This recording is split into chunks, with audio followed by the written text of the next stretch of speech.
Hello and welcome to episode 6 of my Leaders of the Civil War podcast.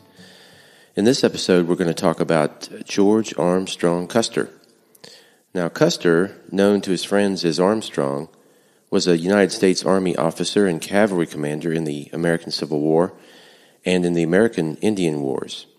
Custer was one of the most complex and interesting characters of the Civil War, and for that reason I plan to cover him in 2 or possibly 3 episodes, because I want to get as much information as I possibly can about this very interesting man out there, as well as his wife Libby, who was, I think, equally impactful and interesting in her own right. Now today, Custer is perhaps best known for the massacre on the Little Bighorn River on June 25th, 1876, which occurred just days before America's centennial celebration.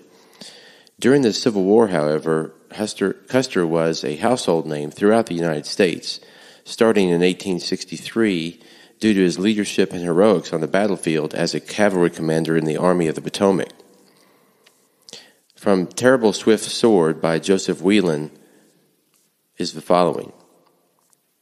Custer's 4,000 riders passed like a dark shadow over the Middletown meadows, the drumming of their horses' hoofs insinuating its way into the awareness of combatants from both armies. To Gordon, it was a, quote, dull, heavy swelling sound like a roar of a distant cyclone, the omen of additional disaster, unquote.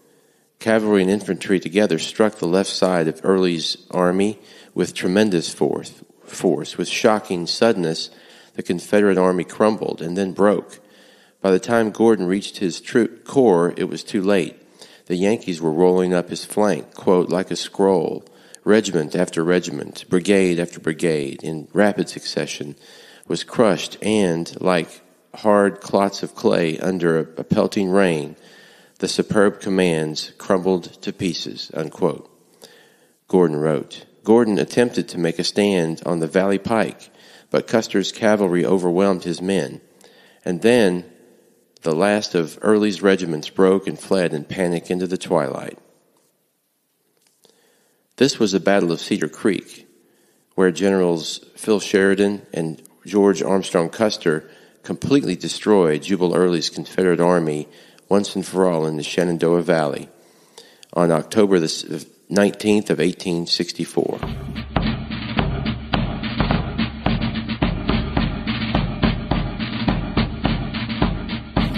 Some say Custer was the luckiest man in the Union Army. He was surrounded by Confederates and nearly killed or captured several times, but somehow got away each time. He was hit by bullets at least twice, but they were spent rounds that didn't break the skin. He graduated last in his West Point class in 1861, actually failing out at one point, only to be saved somehow by a force that he didn't even know existed. He married way above his station to a highly educated and brilliant socialite, Libby Bacon, in Monroe, Michigan, the daughter of a wealthy Republican judge, Daniel Bacon. But at the age 36, his luck ran out, and he was killed along with 200 troopers at the Battle of Little Bighorn in Montana Territory on June 25th of 1876. He was a well-known practical joker in childhood and also while at the military academy. He amassed a record of 726 demerits while at West Point during his 4 years there, one of the worst conduct records in history. He started as the lowest rank officer in the Union Army and made it to general by the time he was 23. He ended the Civil War as a major general. He was court-martialed and convicted twice during his career. He was promoted to Brigadier Gen'l at 23, and just days later, he fought and defeated famous rebel cavalry commander Jeb Stuart at Gettysburg. His cavalry division blocked the Army of Northern Virginia's final retreat to Appomattox Courthouse, and he received the first flag of truce from the Confederates. Custer was present at Robert E. Lee's surrender to U.S. Grant at Appomattox Courthouse. Now, Custer was born in Ohio, but adapted Michigan as his home state and considered himself a Michigan Wolverine. He was charming and well-liked, perhaps too clever for his own good. He was played by Ronald Reagan on the big screen in the 20th century. His nicknames included the Boy General, Iron Butt, Hard Ass for his physical stamina in the saddle and his strict discipline, as well as more derisive term like Ringlets for his long curly blonde hair, which he frequently perfumed with cinnamon-scented oil.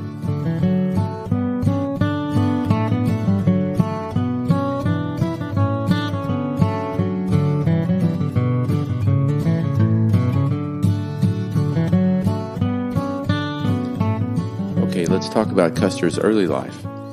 Custer was born in New Rumley, Ohio, on December 5th, 1839. New Rumley is a small village in eastern Ohio, very close to what is now Wheeling, West Virginia. He was born to Emmanuel Custer, a farmer and blacksmith, and his wife, Marie Kirkpatrick, his second wife. He had two younger brothers, Thomas and Boston, and a total of 7 full or half siblings. His brother Thomas would eventually serve as Custer's aide when he was cavalry commander in the Army of the Potomac during the Civil War. The Custers belonged to a border state culture, which was very conservative and Southern in its sentiments. His father, Emmanuel Custer, was an outspoken Jacksonian Democrat who taught his children his politics and toughness at an early age. Armstrong Custer identified with Democrats and some would argue was a Copperhead Democrat because of his later devotion to General George B. McClellan. He and his brothers acquired a lifelong love of practical jokes, which he continued at West Point and which contributed to his terrible record of conduct there. Armstrong Custer's father moved him to Monroe, Michigan, where his daughter Anne lived, to attend school, and Armstrong considered Michigan his adopted home state. He moved back to Ohio briefly to teach school and then applied to Congressman John A. Bingham for an appointment to West Point. Bingham was a Republican and would normally have chosen someone from his own party to appoint to West Point, but instead he chose Democrat Custer because he was impressed with the sincerity of his request. Now, while at West Point, Custer was popular and known as a ladies' man with his fellow cadets. Quote, "He is a handsome fellow and a very successful ladies' man," unquote. His friend Tully McRae wrote of him a few years later, quote, nor does he care an iota how many of the fair ones break their hearts on him," unquote. In fact, he appears to have contracted gonorrhea during a trip to New York City while he was in the academy. He continued as a practical joker, getting constant trouble. In fact, during a sermon at a chapel at West Point, he sat behind a boy with bright red hair. He stuck one hand in his hair and pantomimed a blacksmith putting metal in a fire and pretended to hammer his hand on an anvil to amuse his cadets next to him. In Spanish class, he asked Professor Patrice de Gen'l to translate, quote, "class is dismissed," unquote, in Spanish. The professor did so, and Custer stood and led the rest of the class out the door. Most of his demerits were classified as boyish or trifling. One was for, quote, "boyish conduct," unquote, while cleaning up the camp. Another stated, quote, "trifling in ranks, marching in from parade," unquote. Another stated, quote, "trifling in ethical section room," unquote, while the instructor was busy at the chalkboard. Because of his Jacksonian Democrat background, he identified closely with the Southern cadets at West Point as the country was getting closer to disunion, and expressed disdain toward John Brown and other abolitionists. However, after years of edging closer to the Southern cadets, when things started coming apart in 1861, he knew he could never be one of them. He discovered his intrinsic loyalty to the Union and his fellow Northerners. As mentioned earlier, Custer flunked out of West Point after 3.5 years. With war seemingly inevitable, his Army career was over. Then he was reinstated. Out of dozens who were dismissed, he was the only one saved. He had no idea why, and not for the first time, nor for the last, an extraordinary, inexplicable turn of luck saved him from himself.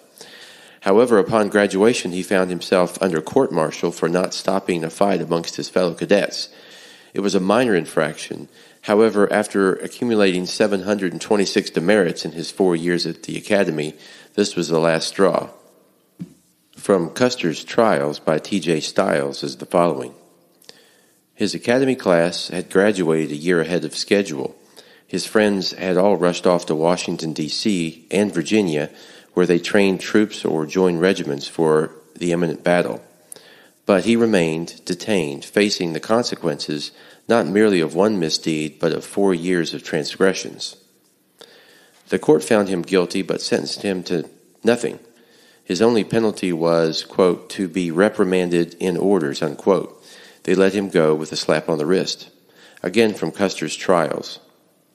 He remained in the Army, bottom of his class, bottom of the promotion list, a highway of misconduct behind him. Only luck had saved him.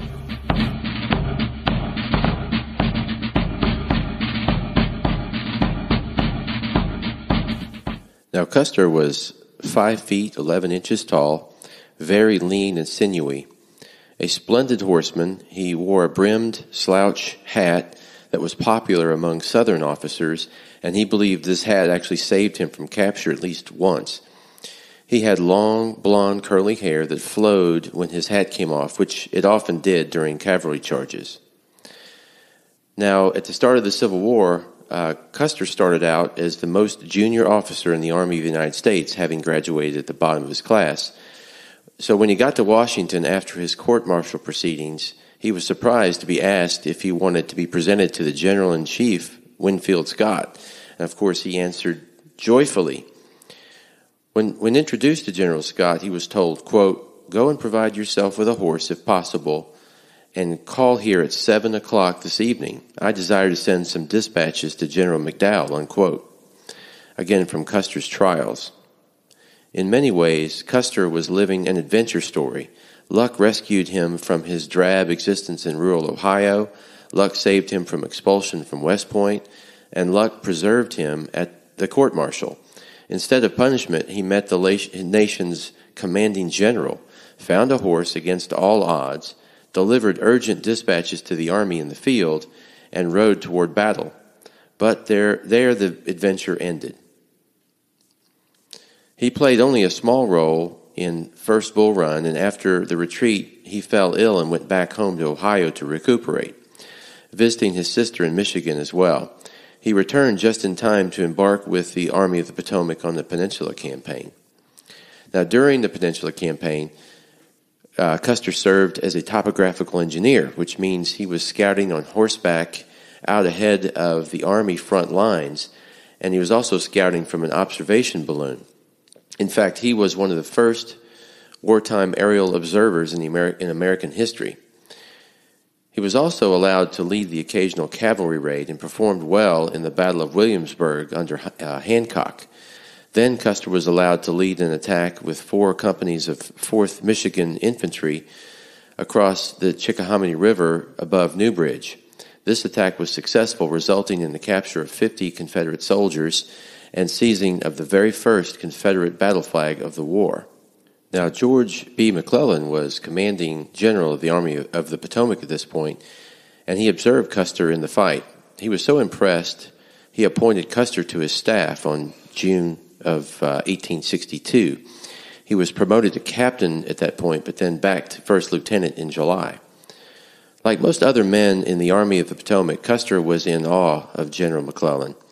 To Custer, McClellan was the embodiment of glory and power, epitomizing the great Napoleonic leadership ideal. In addition to this, Custer also shared McClellan's conservative Democrat politics. He would later disavow this in order to secure promotion, but that comes later. After the retreat from the peninsula, McClellan was sacked, and Custer had suddenly lost his patron and hero at this point. However, soon after General Pope's disaster at Second Bull Run, McClellan was called upon to, quote, save the Republic, unquote, as the Army of Northern Virginia was on its way at that point up to Maryland. Now, during the Maryland campaign, which would result in the Battle of Antietam, Custer was always slipping away from staff duty to volunteer for scouting and attacks. He spent much of this time with General Alfred Pleasanton, who would later become cavalry commander of the Army of the Potomac, and Custer impressed him greatly during a successful cavalry charge during the Battle of South Mountain. After Antietam, McClellan was again sacked, and this meant Custer was cut adrift for a period of time with no command. Now, during this time, he went back to Monroe, Michigan, and was introduced to Elizabeth Libby Bacon. Now, Libby Bacon was a brilliant and fashionable young lady from a prominent family in Monroe, Michigan. From Custer's trials, we read, Custer was introduced to Elizabeth, known as Libby to her friends and family. Petite and slender-shouldered, she had a striking face, a quick smile, gray eyes, abundant brown hair that she often parted in the middle and pulled up on the back of her head, leaving stray curls to dangle around her temples. To Libby, Custer was young, handsome, and far more interesting than the lawyer, the railroad clerk, or the depressed minister who had pursued her. He was also dangerous, and for both reasons, he brought intrigue and romance into her life. Now, her father was a Republican judge in Monroe, Michigan, and definitely did not approve of Armstrong Custer, who was born of a Jacksonian Democrat blacksmith.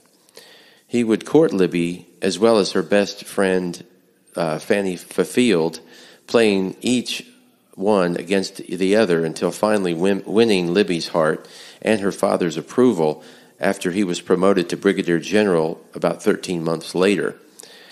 While he was away in Michigan, he missed the Union disaster at Fredericksburg, and upon returning to the Army, he sought out General Pleasanton, who was very glad to see him and immediately made him part of his cavalry staff.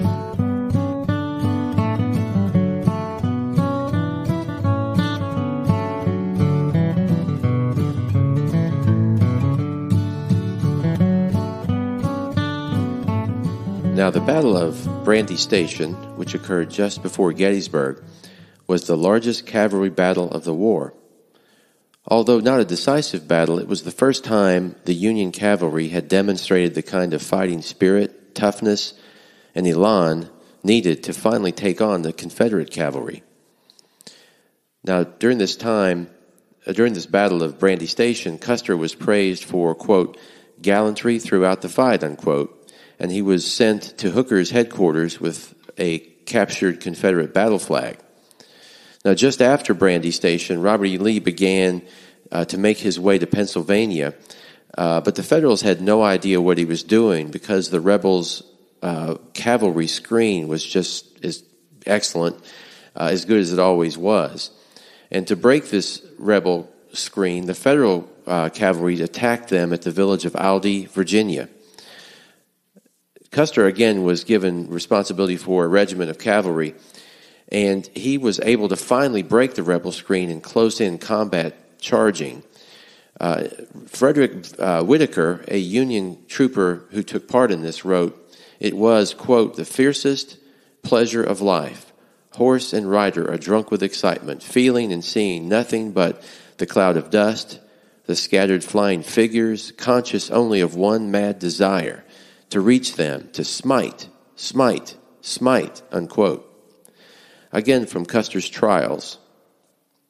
Mad certainly described Custer's horse, a beautiful black animal named Harry. It broke formation, streaking ahead of the Union line. Horse and rider plunged into the rushing mass of enemy cavalry. One Confederate swiveled and fired his revolver. Custer swung his sword and cut almost all the way through the man's arm. Now at Aldie, Custer and his men were cut off behind enemy lines, not for the first time and not for the last time, and had to fight their way out. This happened many times to Custer during the war, and somehow he held his nerve and motivated his troopers to hold theirs while he devised a plan to break out of the noose each time. Then, on June 22nd of 1863, Joseph Hooker promoted General Pleasanton to Major General and head of the whole Union Cavalry Corps. Just after this, and just as Lee was approaching Pennsylvania, Abraham Lincoln replaced Fighting Joe Hooker with General George Meade as head of the Army of the Potomac. Then, on June 29th, after seeking approval from George Meade, Pleasanton began replacing the political generals with, quote, commanders who were prepared to fight, to personally lead mounted attacks, unquote. He found just that kind of aggressive fighter he wanted in his three aides, Wesley Merritt, Elon Farnsworth, and George Armstrong Custer. All received immediate promotions. Custer to Brigadier Gen'l of Volunteers, commanding the Michigan Cavalry Brigade known as the Wolverines. And they were part of General Judson Kirkpatrick's division. Custer then became one of the youngest generals in the Union Army and immediately shaped his brigade to reflect his aggressive character. Now, up to this point, the U.S. cavalry brigades had been led, as I mentioned earlier, in large part by political generals who lacked the confidence and dash and killer instinct necessary to successfully take on the Confederate cavalry led by Jeb Stuart. In fight after fight, the Union cavalry had been consistently humiliated by rebels under Stuart, and General Pleasanton was under great pressure to change this. Indeed, he just had, and the results would be immediate. Now, tune into my next episode, in which we'll pick up at the Battle of Gettysburg and Custer's rise to national fame.